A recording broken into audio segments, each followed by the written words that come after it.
बिंदिया के शरीफ माँ बाप की वजह से और दूसरी तरफ उसके पिता का दबाव भी था और वे आज बिंदिया को विदा करवा कर ले आया था। गुड़िया आप घर आ जाओ, बच्चे का और तुम्हारा और जितेंद्र का माँ कब से वेट कर रही है, विक्रम ने मोनिका से कहा तब वह होंठ भींचे। एक नज़र रूम के बंद दरवाजे की तरफ देखती चुप से बाहर की तरफ बढ़ गई। क्या हुआ पत्नी जी, तबीयत ठीक है ना? वह जो कुणाल को सीने से लगाए सुला रहा था बहुत ही ढीले कदमों से मोनिका को आते देखकर उसके तरफ ध्यान दिया। कुछ नहीं, घर चलिए, वह उसकी कलाई थामे बोली। हाँ हाँ, अगर रहना चाहती हो तो रह जाओ, बेदिली से बोला, जबकि उसका बिल्कुल भी उसे वहाँ छोड़ने का दिल नहीं कर रहा था, ना इरादा था। मम्मी की तबीयत कुछ ठीक है, लेकिन मेडिसिन लेकर सो गई हैं। मौसी जी आई हैं, वो उनके पास में हैं और पूर्वा दीदी ने उन्हें संभाल लिया है। हम सुबह जाएंगे, वो बहुत ठहरे शब्दों में बोलती जितेंद्र को बहुत अपनी अपनी सी लग रही थी। हाँ, भाई से मिली हूँ, उनका मूड भी ठीक है। वह उसके चेहरे की उदासी देखता उसे अपने हल्क में ले गया। पता नहीं, कुछ चुप चुप सी है। वह परेशान होकर बोली, चलो कोई बात नहीं, विक्रम बहुत समझदार है, हैंडल कर लेंगे। सब फिक्र ना करो, आप हमें सुबह छोड़ जाना। फिर गाड़ी में बैठते हुए कुणाल को अपनी गोद में करते हुए जितेंद्र ने जोश में कहा, क्यों, मैं भी तुम्हारे साथ ही आऊँगा। आखिर को मेरे इकलौते साले की शादी है। वे गाड़ी स्टार्ट करता रोड पर डाल दिया था। कल तो आपको कई ज़रूरी मीटिंग है ना? वह फिक्र में होती बोली। क्या हुआ, सब कैंसिल कर सकता हूँ। वह ड्राइव करता उसका एक हाथ अपने होठों से लगा लिया। वह गर्दन तिरछी करके उसे देखने लगी। ऐसे क्या देख रही हो? अब क्या चल रहा है दिमाग में? वह आंख नम करता पूछने लगा। आप जब भी ऐसे प्यार जताते हैं तो कुछ पलों के बाद वापस पर आए जैसे महसूस होने लगते हैं। आसमान पर ले जाकर बहुत बुरी तरीके से फर्श पर फेंकते हैं। अब डर लगने लगा है आपसे, वह साफ शब्दों में कहती उसे एकदम गंभीर कर गई थी। उसने कब चाहा था कि मोनिका उससे डरने लगे। जितेंद्र ने उसकी बात का कोई जवाब नहीं दिया और चुप से विंडो स्क्रीन पर देखकर गाड़ी ड्राइव करता रहा। मोनिका भी अब की बार चुप रही। इधर विक्रम दरवाज़ा खोलता अंदर दाखिल हुआ तो बिंदिया रूम में कहीं नहीं थी। वह कहाँ जा सकती है? वह ड्रेसिंग रूम में देखता। बाथरूम का भी दरवाज़ा खुला देखकर माथे पर बल डाले बालकनी के तरफ आया। वह बाहर बालकनी में खड़ी थी। दरवाज़ा खोलकर वह बालकनी में जाना चाहा कि दरवाज़ा लॉक था। दरवाज़ा खोलो बिंदिया, वह गुस्सा करता बोला। उसके होठों की बड़बड़ाहट पर वह समझ गई थी कि वह क्या बोल रहा था। नहीं, बिल्कुल नहीं, वह सर ना में हिलाती। वह डरी हुई वहाँ खड़ी थी। उससे बहस करने के बजाय वह दूसरे चाबी से लॉक खोल गया। वह डर के पीछे हटी। नहीं, इसमें मेरी कोई गलती नहीं, सच में मैंने कुछ नहीं किया, मुझे सुमन ने दी थी ड्रिंक। बकवास बंद करो। वह गुस्से से उसे बाजू से पकड़कर अपनी तरफ खींच लिया। जो कुछ तुमने किया उसके बाद किसी भी सफाई की कोई गुंजाइश नहीं रहती। सिर्फ मुझे अपनाने के लिए तुम इस हद तक चली गई थी। सही और गलत को भी भूल गई थी। तुम सब लड़कियां एक जैसी होती हो, मौका देखते वार कर देती हो। मुझे तुम जैसी लड़कियों से बहुत नफरत है। विक्रम का दिल पहले से ही टूटा हुआ था। उसकी मंगेतर उसे धोखा देकर किसी और के साथ भाग गई थी और आज तक उस दर्द से बाहर नहीं आ पाया था। ऐसे में बिंदिया का उसके पास यूं आना, उसका देखना भी विक्रम को अच्छा नहीं लगा था। आप मुझे ऐसी किसी लड़की से मत मिलाओ। माना कि मुझसे गलती हुई, सब मुझसे नाराज़ हैं, आपका गुस्सा भी जायज़ है, लेकिन मैं फिर यही कहूँगी, मैं बेकसूर हूँ। मैं आपकी पत्नी हूँ। मुझे ये भी पता है आप मुझ पर यकीन नहीं करोगे और अब मैं भी आपको कोई यकीन नहीं दिलाऊंगी। वह आंखों में आंखें डाले बोली, और तुमसे सफाई मांग कौन रहा है बिंदिया? बिंदिया अब विक्रम की पत्नी हैं, आप माने या ना माने, और अभी भी आप उस बेवफा मंगेतर की याद में बैठे रहो सारी जिंदगी, जो किसी और के साथ भाग गई। बिंदिया पर विक्रम का हाथ उठा था, लेकिन उसने जल्दी से रोक लिया था। विद्या ने हैरानी से उसका हाथ देखा। उसकी आंखें झिलमिला गई। अगर दोबारा उस बुरी औरत का नाम लिया मेरे सामने, अच्छे से बताऊंगा तुम्हें कि पत्नी कहने में और ज़बरदस्ती बनने में कितना फ़र्क होता है। उसे दोनों बाजुओं से जकड़े, उसे गुस्से और झटके से छोड़ा तो वह एकदम पीछे हो गई। उसकी कमर जाकर रेलिंग से टकरा गई। दर्द की एक लहर कमर में उठी थी। वह बैलेंस बनाते बनाते पीछे रेलिंग पर गिरने ही लगी थी कि विक्रम ने जल्दी उसे कमर से ही अपने तरफ खींच लिया और वह नीचे गिरने के बजाय उसके सीने से जा टकराई। उसे नहीं पता था इतने हल्के से धक्का देने पर वह इतनी बुरी तरह से अनबैलेंस हो जाएगी। तुम ठीक हो? बौखलाता हुआ फिक्र से पूछने लगा, जबकि उसके कमर में बहुत जोरों की लगी थी। क्या फ़र्क पड़ता है, मैं इसी लायक हूँ। वह गुस्से से दर्द बर्दाश्त करते बोली। जाओ यहाँ से। वह दांत चबाते बोलता वापस अंदर की तरफ बढ़ गया, जबकि वह अपनी कमर को थामे सिसकती रह गई। ड्रेसिंग रूम में जाते हुए अपना ड्रेस चेंज करते अब आईने में अपनी कमर को, उस निशान को देखने लगी जहाँ उसे रेलिंग लगी थी। अच्छा खासा निशान पड़ गया था और वह जख्मी सा मुस्कुरा दी। दराज में से एक क्रीम निकालकर अंदाजे से अपने कमर पर लगाने लगी, लेकिन उसका हाथ वहां नहीं पहुंच रहा था। वह फिर से सिसक उठी और क्रीम का ढक्कन बंद करते ड्रेसिंग टेबल पर फेंका। मुझे नहीं करनी थी ये शादी, सब मुझसे गुस्सा हो गए हैं। माँ कोई और यकीन करता या ना करता परवाह नहीं थी, आप तो अपनी बेटी पर भरोसा कर लेती ना। काश आप अपनी परवरिश पर यकीन करती, आपकी बेटी कभी ऐसा नहीं कर सकती। मैं दोनों हाथों में चेहरा छुपाए फूट फूट कर रो दी।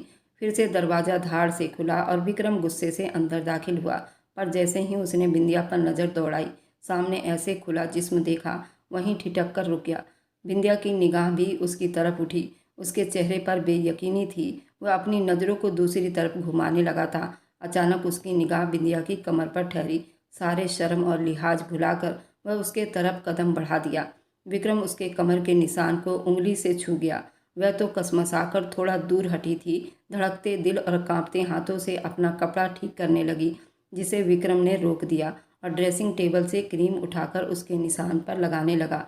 उसके उंगलियों की दबाव ने बिंदिया के पूरे जिस्म में करंट सा दौड़ा दिया था। उसकी सांसें गहरी हुई थी। महबूब छुए तो दिल में घंटियां तो बजती है। वह अपनी आंखें बंद करती, उसके इतने करीब सांसों को महसूस करती, अपना निचला होंठ दांतों तले दबा गई। शीशे में ही उसके हर एक्टिंग को नोट करता हुआ एकदम उसका मुंह अपनी तरफ मोड़ गया था। वह अपनी आंखें बंद करके उसकी आंखों में जज्बात का समंदर तैर रहा था, जिसे देखकर विक्रम भी एक पल को ठिठक गया था।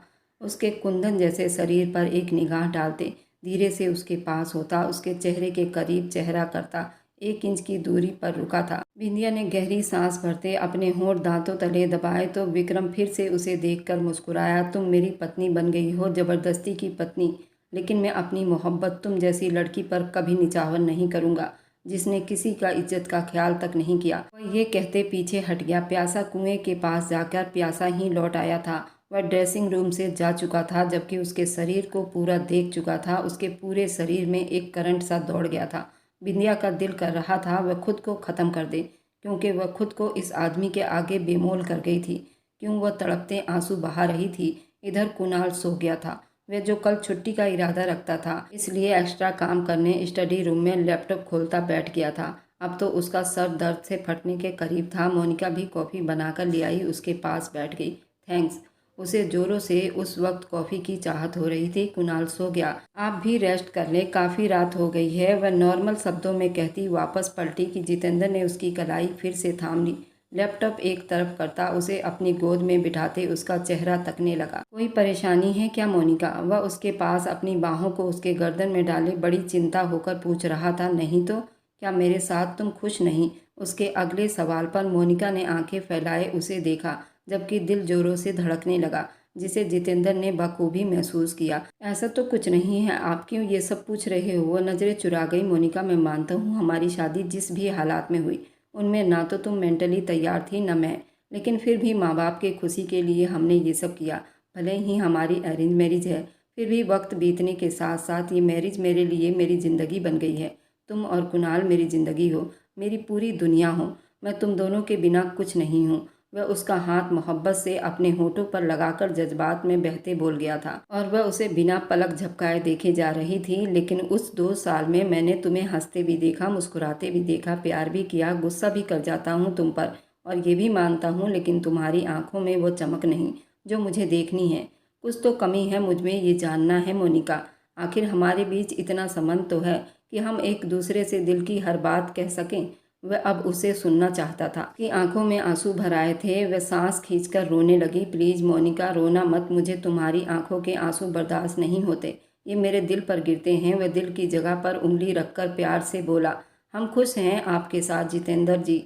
उसके सीने में मुंह छुपा गई और अब भी वह उसे कुछ नहीं बता रही थी। अच्छा, फिर मुझे ये बताओ, तुम्हारी ज़िंदगी की सबसे बड़ी इच्छा क्या है? अब वह दूसरे शब्दों में पूछ रहा था। आज मैं चाहता हूँ तुम सब कुछ मुझे बता दो। मोनिका ने भी अपना दिल खोलकर उसके आगे रख दिए। मैं बहुत पढ़ना चाहती थी, डॉक्टर बनना चाहती थी।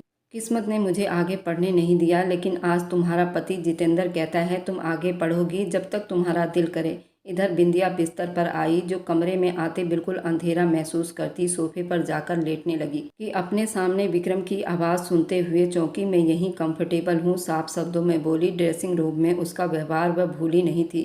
मैं अपनी बात दोहराने का आदी नहीं हूँ और ये बात अच्छी तरह से जानती हो, चुपचाप आकर यहाँ लेट जाओ। वह गुस्से से बोला, आपके पास आकर सोने से अच्छा है मैं किसी खाई में कूद कर जान दे दूँ। वह गुस्से में बोली, जवाब देते सोफे पर बैठ गई। खाई में गिरने की क्या ज़रूरत है, चलो फिर से उसी बालकनी से धक्का दे देता हूँ, शायद तुम्हारा दिमाग ठीक हो जाए। वह गुस्से से उठता उसकी तरफ बढ़ गया था, उसे अपनी बाहों में भरता बालकनी की तरफ बढ़ गया था। बिंदिया बुरी तरह से बौखला गई। वह जो उसे रेलिंग से बाहर धकेलने लगा था, बाजू में उठाए ही बिंदिया सिसक उठी थी। उसके गले के आसपास बाहें डालकर जमाए उसके सीने में समा गई। नहीं प्लीज़ मत करो ऐसा, मुझे मेरी सच्चाई साबित करनी है, मुझे अभी जीना है। वह धीरे से बोलती हुई उसके कान तक गई। उसके बोलने से उसके होठ विक्रम के कानों के साथ चिपक रहे थे। वही विक्रम के दिल की धड़कन बहुत तेज हुई। वह अपनी 30 साल की ज़िंदगी में पहली बार वह किसी जवान जिस्म की गहराइयों से आमना सामना हुआ था। उसके अंदर के जज्बात एकदम ही शोर मचाए थे। उसे लिए कमरे में आता, उसे बिस्तर पर लिटा गया। जो कुछ हुआ उसमें कौन शामिल था ये मैं पता लगवा लूँगा, लेकिन याद रखना, अगर मुझे जरा भी आइडिया हुआ कि उस साजिश का तुम भी हिस्सा थी तो तुम्हें जान से मार डालूंगा, और मेरी दी सजा तुम सोच भी नहीं सकती क्या होगी। वह उसका सर तकिए पर रखता पीछे हटने लगा। एकदम से बिंदिया ने उसे कॉलर से पकड़कर वापस अपने सीने में दबा लिया। और अगर मैं बेकसूर साबित हो गई तब क्या करोगे? वह जख्मी नज़रों से सवाल कर रही थी। विक्रम ने दांत पर दांत जमाए उसका हाथ अपने कॉलर से हटाए बिना जवाब दिया और सोफे की तरफ बढ़ गया। मतलब वह खुद सोफे पर सोने जा रहा था, उससे दूरी बनाए रखना चाहता था। बिंदिया ने मुंह फेरते करवट बदल ली। उसकी आंखों से आंसू टूटकर तकिए में गिर रहे थे। रोना नहीं चाहती थी, पर आंसू खुद ब खुद आ रहे थे, जिनके बिना वह रह नहीं सकती थी। कुछ कहना चाह रही थी पर कह नहीं सकती थी। मुश्किल सफ़र था। उसे लग रहा था उसके पैरों में बेड़ियां पहना दी गई हो। ये कैसा इल्ज़ाम था जिसके लिए वो बरसों से तड़प रही थी, और जब उसे मिला तो वह उसे इतना दूर हो गया था। इधर जितेंद्र मोनिका को बोलने पर उसका रहा था। अब की बार वो मुस्कुराई और उसे देखते थोड़ी देर नीचे हाथ रखकर, आप पूरी करेंगे हमारी इच्छा? वह हैरान होते पूछने लगी, हाँ। क्या तुम्हें यकीन नहीं? यकीन तो है, लेकिन अब वक्त नहीं रहा, वक्त बीत गया। जितेंद्र अब तो पढ़ने की उम्र भी नहीं रही। वह अनजाने में ही उससे अपनी इच्छा का इजहार कर दिया था। कुछ पल वह चुप रही। तुम पढ़ना चाहती हो? जितेंद्र के अचानक पूछे गए सवाल पर मोनिका की आंखें हैरानी से फैली। क्या हम पढ़ सकते हैं? जवाब देने के बजाय उल्टा सवाल करने लगी। हाँ, क्यों नहीं पढ़ सकती? वह उसे खींचकर अपने सीने से लगाते उसके बाल कानों के पीछे करते हुए कहने लगा, मैं एक बच्चे की माँ बन गई हूँ जितेंद्र, अब हम कैसे पढ़ सकते हैं? वह जैसे अपनी ही बात का मजाक उड़ा रही थी। डॉक्टर बनना चाहती हो? वह कैसे उसके दिल की बात जान गया था। मोनिका उसके तरफ देखते हुए स्माइल दिए, तो वादा रहा तुमसे मेरी पत्नी। आज से ठीक 5 साल के बाद आप डॉक्टर मोनिका जितेंद्र की पत्नी कहलाओगी। वह उसे अपने बाहों में भरकर कमरे की तरफ बढ़ गया। जितेंद्र उसे सपना दे रहा था जो वह शादी से पहले अपनी माँ के घर दफन करके आ गई थी, लेकिन अब उसको जितेंद्र दोबारा जिंदा करने जा रहा था, उनमें नई आत्मा डालने जा रहा था। हाँ, वह चाहता था कि मोनिका खुश रहे और उसकी आंखों में भी वही चमक उभरे जो उसे देखकर जितेंद्र की आंखों में उभरती थी। और अगर इसलिए वो मोनिका की इच्छा पूरी करनी पड़ी तो वह हर हाल में करके ही दम लेगा। इधर विक्रम की माँ बहू को देखते कहने लगी, अरे बिंदिया बेटा, क्यों खड़ी हो वहाँ? यहाँ आ जाओ, नाश्ता करें हम सब मिलकर। विक्रम की माँ ने मोनिका को सीढ़ियों पर खड़े देखा तो उसे बुलाया, जबकि विक्रम उस डाइनिंग टेबल पर, उसकी मौसी और उनकी बेटी भी वहीं थे। बाकी मेहमान जा चुके थे और रात को फंक्शन पर विक्रम के माँ के बुलाने पर उसने आते ही अपने सास के पैर छुए और वहाँ बैठे सबके पैर छुए। विक्रम के साथ वाली कुर्सी घसीट कर बैठ गई। विक्रम ने कोई खास ध्यान नहीं दिया। अरे भाभी, आप तो बिल्कुल भी तैयार नहीं लग रही। आपको देखकर नहीं लग रहा कि आप पहले दिन की दुल्हन हो। क्यों मम्मी? पूर्वा कहते हुए माँ से पूरी जानकारी लेना चाह रही थी। हाँ बहू, थोड़ा सा बनाव सिंगार करो, पता चले परिवार की बहू आई है। अरे हमारी तो पहचान ये सिंदूर और बिंदिया लॉकेट है। वह कहते हुए अपने कलाई में पहनी भारी सोने के कड़े और चूड़ियों को लहराकर बताते हुए बोली, अरे दीदी, आजकल के बच्चे कहाँ ये चीज़ें पहनते हैं। फिर भी बिंदिया बेटा, थोड़ा सा तैयार हो जाना ठीक है, अभी नाश्ता करो। विक्रम की माँ ने बहुत ही तरीके से बात को रफा दफा की। अरे वो क्या कहते हैं, दुल्हन के घर से जो नाश्ता आता है। क्यों भाभी, तुम्हारे घर से किसी ने नाश्ता नहीं भेजा? अब की बार विक्रम समेत बिंदिया के भी पलकें झुकी थी। वह खुद भी हैरान थी, उसके घर से कोई नहीं आया। वे भी बहुत गुस्सा थे, लेकिन आना तो चाहिए था। मौसी जी, मैंने उन्हें मना किया था। अचानक से विक्रम अपने हाथ नैपकिन से साफ करते हुए बोल उठा। मुझे ये रस्म पसंद नहीं, इसलिए मैंने उनको मना कर दिया था। अरे भाई, ये रस्में दो परिवारों की शान होती हैं, क्यों मना किया तुमने विक्रम? नाश्ता ही करना है, आप कर रही हैं ना? वह बहुत अच्छा नाश्ता है, इस तरह किसी को तकलीफ़ नहीं देनी चाहिए। मुझे अच्छा नहीं लगा, इसलिए मना कर दिया। एक्सक्यूज़ मी, वह अपनी सारी बात करते हुए उठ गया, जबकि मौसी और पूर्वा के चेहरे पर थोड़ा सा गुस्सा झलका था। रिसेप्शन का फंक्शन अपने चरम सीमा पार कर चुकी थी, लेकिन ना ही बिंदिया के चेहरे पर कोई खूबसूरती की मुस्कान थी, ना ही विक्रम के चेहरे पर।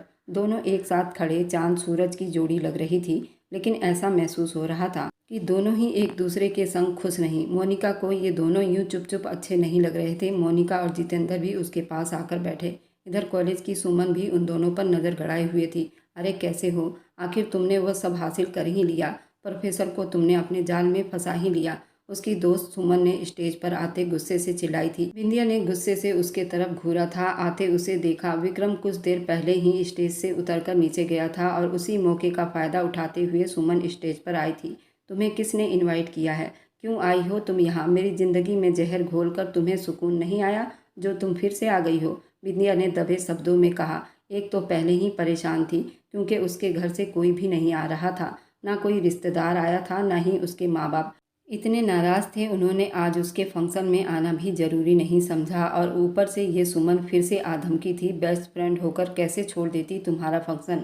वैसे उस रात तुम्हारे और प्रोफेसर के बीच कुछ हुआ तो नहीं था, जो माँ बाप ने इतनी जल्दी तुम्हें ब्याह दिया? डर के मारे पता चले 9 महीने पहले ही तुम माँ बन गई हो। वह अपने शब्दों से जहर उगलती हंस रही थी। कॉलेज में उसकी नज़र भी विक्रम पर थी, पर विक्रम ने कभी उसके तरफ नज़र उठाकर भी नहीं देखा था। बिंदिया से तो मोनिका की वजह से उसका आमना सामना होता रहता था, क्योंकि मोनिका उसकी बचपन की दोस्त थी। जबकि स्टेज के ऊपर आते विक्रम ने उसकी बात थोड़ी बहुत सुन ली थी। तुमने और मुरली ने मिलकर जो ये खेल रचाया है ना, उसके लिए अब तुम दोनों की पकड़ हो गई है।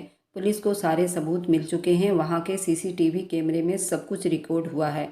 अब यहाँ से सीधा जेल जाने की तैयारी करो और वहाँ बैठकर सोचना प्रोफेसर विक्रम के बच्चे कब होंगे। सिंगल सिंगल होकर पूरा नोवेल या आर्टिकल लिखना बैठकर इतना बारीकी जवाब सुनते सुमन के तो होश हवास ठिकाने लगे थे। तभी लेडीज पुलिस अंदर दाखिल हो गई। जाओ, आपकी ससुराल आपको लेने आ गई। विक्रम पैंट के पॉकेट में हाथ डाले बड़े आराम से कह रहा था, यह आपने अच्छा नहीं किया। और सुमन ने दांत चबाते हुए कहा। विक्रम गुस्से से दहाड़ा कि सबकी निगाहें उस पर ठहर गई। साधारण कपड़ों में लेडीज पुलिस ने सुमन को अरेस्ट करके ले जा चुकी थी। बिंदिया की आंखों से आंसू बह निकले, जिन्हें छुपाने के लिए वह अपना मुंह फेर गई। भाई आप ठीक है ना? मोनिका परेशान होती ही स्टेज पर आई। हाँ गुड़िया, अभी तो सब ठीक है और आगे सब भगवान ठीक करेगा। वह एक गहरी निगाह बिंदिया पर डालता स्टेज से नीचे उतर गया। अभी मुरली को भी अरेस्ट करवाना था, जो न जाने कहाँ छुप कर बैठा था। अपनी माँ और अपने बाकी रिश्तेदारों को अचानक अंदर आता देखकर वह रोती रोती हंस पड़ी थी। कैसी हो मेरी बच्ची? बिंदिया की माँ ने बेटी को गले से लगाते पूछा। आप आ गए, आपको देखकर सुकून आ गया। वह माँ के गले लगी पीछे नहीं हट रही थी। मम्मी, मेरी कोई गलती नहीं थी मेरी बच्ची, कोई सफाई नहीं। हम ही बुरी किस्मत वाले थे जो समझ न सके। विक्रम बेटे ने सब कुछ बता दिया है हमें। उनकी बात सुनते वह दूर खड़े विक्रम को देखने लगी, जो अपने पर्सनैलिटी की वजह से पूरी महफिल में छाया हुआ था। बिंदिया ड्रेसिंग रूम में अपना दुल्हन का कपड़ा बदलती अब बाहर आई, तो उसी पल विक्रम रूम में दाखिल हुआ। उसे दुल्हन का कपड़ा चेंज करते देखा। उसने अपने होंठ भींच लिए, सर नामे झटका। अपने हाथ में पहने घड़ी को उतारते साइड टेबल पर रख दिया। बिंदिया वह सोफे पर जा बैठी। वो बिल्कुल चुप थी। विक्रम तो बिंदिया को शुरू से ही पसंद था। उसकी हर सख्त आदत उसे घायल कर देती थी। उसने हमेशा ही बिंदिया की आंखों में अपने लिए मोहब्बत और जुनून देखा था। अब तो वह उसे देख भी नहीं रही थी। वह अपने शर्ट के बटन खोलता, उसे गहरी निगाहों से देखने लगा। उसकी नज़रों की ताक महसूस करती मोबाइल चलाते बिंदिया के हाथों में कपकपाहट सवार हो रही थी। अच्छा, ऐसे देखने का क्या मकसद? चुपचाप अपना काम करो, मुझे घूरे जा रहे हैं यूं फालतू में। अपने होठों से बुदबुदाई थी। बिंदिया, यहाँ आओ, उसे बुलाता उसे दिल की धड़कनों में हलचल मचा गया था। मुझे नींद आ रही है। वो मोबाइल एक तरफ करती सोफे पर लेटती हुई मुंह फेर गई थी। वह उठा, उसके पास आया। विक्रम के परफ्यूम की खुशबू को उसने अपने बहुत करीब महसूस किया तो दिल की धड़कनें रुक सी गई। वह उसके पास आता हुआ बाथरूम में चला गया और दरवाज़ा बंद होने की आवाज़ पर वह चौंकी थी। कितना एटीट्यूड है इसमें। अच्छा बंदा थोड़ा मना ही लेता। थोड़ा गंभीरता से बोली। उसकी आंखों से बेवफा आंसू टूटकर उसके कपड़ों में चलने लगा। काफ़ी देर बीत गए। जब वो बाहर निकला तो बिंदिया नींद की वादियों में खो गई थी। वह सावर लेता, शर्ट लिए वह ट्राउजर में बाहर आ गया। अपने गीले बालों को संवारने लगा। जबकि निगाहें बिंदिया की पतली कमर पर उलझ गई थी। बेकाबू होकर दिल ने अपने पति होने का सबूत दिया था और वह दिल की सुनता उसकी तरफ बढ़ गया था। धीरे से हाथ बढ़ाकर उसके नाजुक कमर को छुआ तो वह जरा सा कसमसाई थी। शायद अभी भी उसे कमर में दर्द हो रहा था। वह उसे एकदम से अपनी बाहों में भरता बिस्तर पर लाया था। उसकी आंखें खुल गई थी, लेकिन आंखों में फैले काजल को देखता विक्रम बहका था। उसके कुछ भी कहने से पहले उसको चूमने लगा। अचानक से बिंदिया की दोनों आंखें पूरी पूरी खुल गई थी। जिंदगी में पहली बार मोहब्बत का जुनून विक्रम से मिला। वो मोहब्बत से उसके सर के पीछे हाथ रखकर उसे चूम रहा था। बिंदिया ने अपनी उखड़ती सांसों की वजह से हल्की सी खींचातानी की थी। वह उसके दोनों कलाइयों को ऊपर करता ज्यादा उसको अपनी पकड़ में ले गया था। उसके हाथों ने बिंदिया के कमर को अपनी पकड़ में ले लिया था। बिंदिया के रोंगटे खड़े हो गए थे। विक्रम वह सिसकियां भर रही थी। विक्रम, कमर टूट जाएगी, वह दर्द से कराहती बोली। तो एकदम से विक्रम को होश आया, वरना जिस तरह वह उसमें खो गया था, कोई शक नहीं था कि वह अपनी जुनूनी हालत में बिंदिया को तकलीफ पहुंचा देता। अपने जज्बात पर काबू पाते वह बालों में हाथ देता, पीछे जाता, जबकि वह गहरी सांस लेती शर्मा गई थी। उसे देखते रह गई। सो जाओ, रात हो गई है काफ़ी। वह उसके दाएं तरफ जाकर बेड पर लेट गया और अपना मोबाइल उठाकर चलाने लगा। उसने बड़ी मुश्किल से अपने उमड़ते जज्बात पर लगाम डालने की कोशिश करते खुद को बिजी कर रहा था। बिंदिया ने उसके तरफ करवट लेते अंधेरे में देखने की कोशिश की। आप एक दिन में कैसे बदल गए? कल तक तो आप मुझे अपने पास के लिए जिंदगी भर तड़पाने वाले थे। अगर बुरा लगा है तो आइंदा नहीं आऊँगा पास। वह बिना उसके तरफ देखे बोला था, जबकि हाथ अभी भी मोबाइल पर चल रहे थे। बिंदिया ने गहरी सांस भरी। बेकसूर साबित हो गई हूँ ना, लेकिन आपने एक छोटा सा सॉरी कहकर सब कुछ सेट करना था। लेकिन आपकी नाक गिर जाएगी ना, वह गुस्से से कहती। अब फिर से करवट बदल गई। विक्रम ने मोबाइल एक तरफ रखा, उसके कमर में हाथ डाले बहुत सावधानी से अपने तरफ खींचता। वह उसके सीने से जा लगी। तुम चाहती हो मैं तुमसे सॉरी बोलूं? वह उसके कान में धीरे से बोलता उसकी कान के झुमकों को चूम गया था। बिंदिया के पूरे जिस्म में करंट सा दौड़ गया था। वह उसकी गर्दन पर अपने होठों की बौछार करता उसके सांसों को भारी कर दिया था। वह उसका महबूब था, उसका पति बन बैठा था, उसकी जिंदगी में आ गया था। वह कैसे उसे झटकती, धीरे से उसका मुंह सीधा करता, उसके होठों को अपने होठों में भरता, उसे चूमने लगा, लेकिन अपना वजन उस पर नहीं डाल रहा था। बिंदिया ने घबराए हुए अंदाज में उसे देखा। उसके दोनों हाथों में बिंदिया का चेहरा था।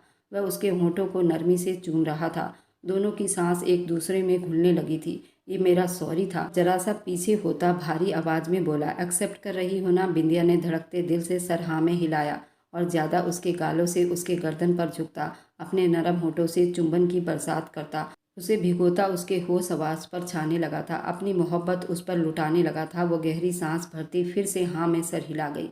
अब कोई भी शिकायत मत करना। विक्रम अपने मोहब्बत से उसके आत्मा में शामिल होता, उसको खुद को एक कर गया। 5 साल के बाद जब मोनिका के नाम का ऐलान हुआ तो पूरा हॉल तालियों से गूंज उठा। उसके सब अपने उस वक्त वहाँ मौजूद थे। उसने स्टेज पर कदम रखा। सफ़ेद कोट कामयाबी की सीढ़ियाँ नजर आ रही थी। प्रिंसिपल ने मुस्कुराकर डिग्री मोनिका के हाथ में पकड़ाया। जितेंद्र, हमें आप पर फक्र है। जैसे पति इस दुनिया में बहुत कम मिलते हैं। पत्नी को उसके इच्छा के हिसाब से खुशी देते हैं और आप जैसे इंसान हर किसी को बनना चाहिए। मोनिका हाथ में डिग्री थामे एक नज़र पीछे देखती मुस्कुराई, जहाँ उसका पति 6 साल का बेटा कुणाल खड़े थे। मोहब्बत और प्यार से बनने वाली वो पल उसकी ज़िंदगी का सबसे बड़ा तोहफा था। आज पहली बार जितेंद्र ने उसके आंखों में वो चमक महसूस किया था जो वह देखना चाहता था। मोनिका हाथ में डिग्री थामे स्टेज के बीच आकर खड़ी हुई, माइक हाथ में लिया। थोड़ी देर चुप रही, जब बोली तो आवाज़ भीगने लगी। भगवान की कृपा है, हम डॉक्टर बन गए। अगर आज हम डॉक्टर हैं तो उसकी वजह हमारे पति हैं। मोनिका की निगाहों ने फिर से सामने खड़े उस आदमी को देखा और कहने लगी, हमारे डॉक्टर बनने का सपना उन्होंने पूरा कर दिखाया। हमें हर पल हौसला दिया, हर मोड़ पर। ये कामयाबी हमारी नहीं, उनकी है। हॉल एक बार फिर तालियों से गूंज उठी। गर्व से चलती अपने पति के पास आई, आंखों में खुशी के आंसू थे। जितेंद्र ने उसकी आंखों को धीरे से पूछा, मेरी प्यारी पत्नी। उसका अपना शब्द भी नम था। इतने में विक्रम और बिंदिया अपनी 2 साल की बेटी प्रीति के साथ उनके पास चले आए। बधाई हो बहुत बहुत आप दोनों को। आप इस दुनिया के सबसे बेस्ट कपल हो। और मेरी वीडियो आप लोग जहाँ कहीं से देखते हैं, कमेंट में अपने शहर और राज्य का नाम ज़रूर बताइए। मुझे आप लोगों के कमेंट पढ़ने में बहुत आनंद आता है और उन सभी का मैं बहुत बहुत धन्यवाद करना चाहती हूँ जो लोग मेरी वीडियो को देखते हैं, लाइक करते हैं और शेयर करते हैं। अगर आपको आज की कहानी पसंद आई है तो वीडियो को ज़रूर लाइक कीजिएगा और अपने दोस्तों के साथ शेयर भी कीजिएगा। और हाँ, अगर आपने अभी तक हमारे चैनल को सब्सक्राइब नहीं किया है तो ज़रूर सब्सक्राइब कर लें। मिलते हैं हम अपनी कल की एक और नई दिलचस्प कहानी के साथ। मुझ पर सदा अपना प्यार और स्नेह बनाए रखें। सभी को मेरा प्यार भरा नमस्कार दोस्तों। खुश रहें, स्वस्थ रहें, मस्त रहें।